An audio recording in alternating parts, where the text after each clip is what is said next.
I get questions sometimes about, like, what did I do to get over my ex, and how do I, I talk about, it's going to get better, and I get questions all the time about, well, how? Explain to me how it's going to get better, what do I do? Y'all, the best thing I can tell you is just continue to go through your day-to-day activities. This is just me, but I try to avoid places that we frequented. Like, in my town, there's several Mexican restaurants, good ones. Well, there was one in particular that we like to go to because there was a couple of things on the menu there that my wife really liked, so she liked to go there. Well, no big deal, I just don't go there. Because it's a trigger for me. Now, maybe later on, we've been separated 6 months, almost 7. The court system here is backed up beyond belief, so it could be another year, I don't know, before the divorce is final, but I avoid that restaurant. There are certain things like a wine or, whatever, just certain things that she might have really, really liked, I just try to avoid. Not because I'm angry, not because I'm mad, not because I'm trying to be disrespectful to her. It's just, they're triggers for me. So that is how I have gotten over this. I know right after we were separated, family and friends were circling around trying to help me. They could see that I was devastated. We were married 24 years. Happy marriage, as far as I knew. They took me to Panama City Beach, Florida. Well, we went down there a fair amount, and it was crazy. My daughter took me, and my son and my future daughter-in-law, and out of all the motels that she could have, we stayed in Niceville, Florida. Out of all the motels that she could have picked in Niceville, it's a small town, but there's more than one motel. She had no idea where we had stayed. Well, guess where she booked the motel?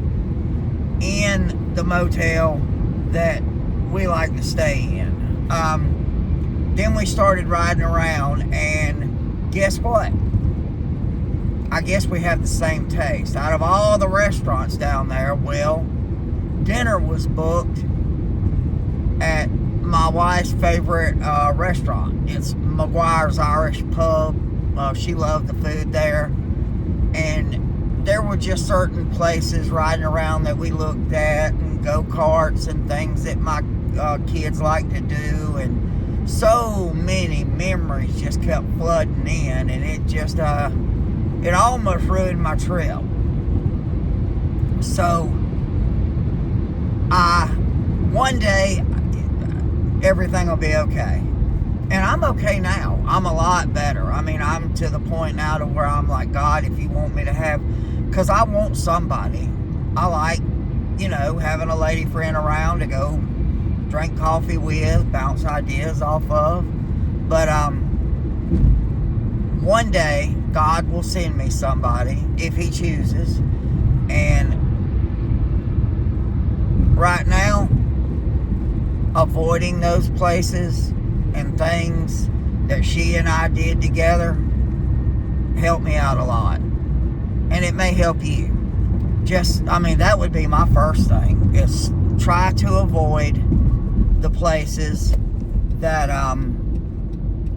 you and your wife and your life partner went. Restaurants, stores that you shopped at. If you can, even cities that you went to. Like ours is Gatlinburg, Tennessee, Helen, Georgia.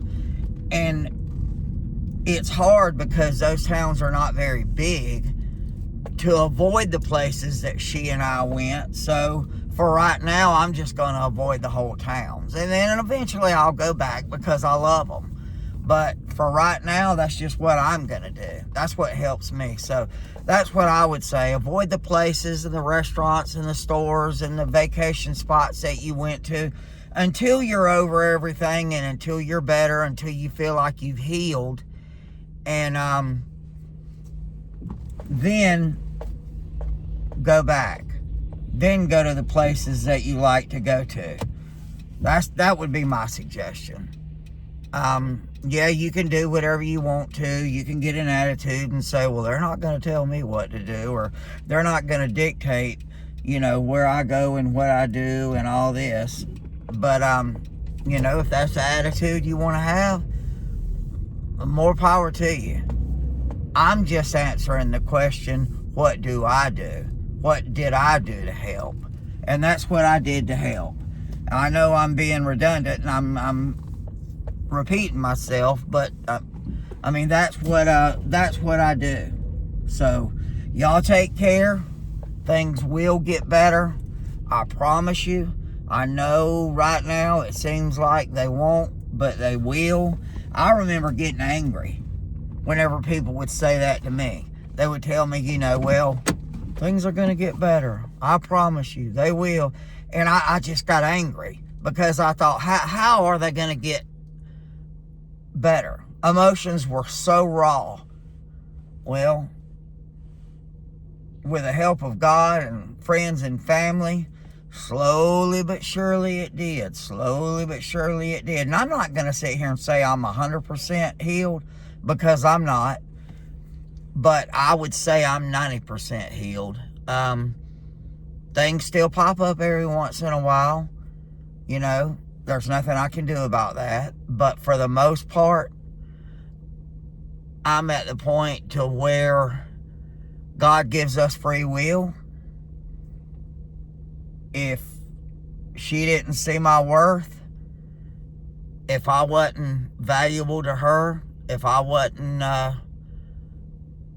somebody that made her life better, and she chose to leave, at first I was like, well, yes, I want you to stay anyway. No, I'm to the point now to where if you don't want me, go have a good life. Maybe you'll find somebody that'll flip your whistle and complete your life. Maybe. I don't know. But I'm to the point now to where I wouldn't want to be with somebody that doesn't want to be with me. It's just that simple. Why? Why would you do that? In the beginning, like I said, I did. But now, no. I don't want to be with somebody that doesn't want to be with me. And you shouldn't either. Know your value. Know your worth. You'll find somebody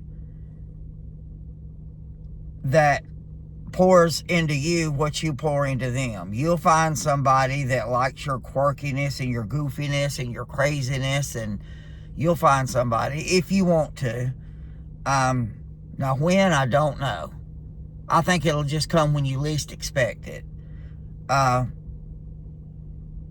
These are my thoughts. These are the things that were running through my head today. I try to share my thoughts whenever they pop into my head so that I won't forget them. But y'all know your value, know your worth. Continue marching forward, and I promise you things will get better. They will. You just gotta want them to get better. You can want to wallow in misery forever if that's what you want to do. I chose not to. Choose not to.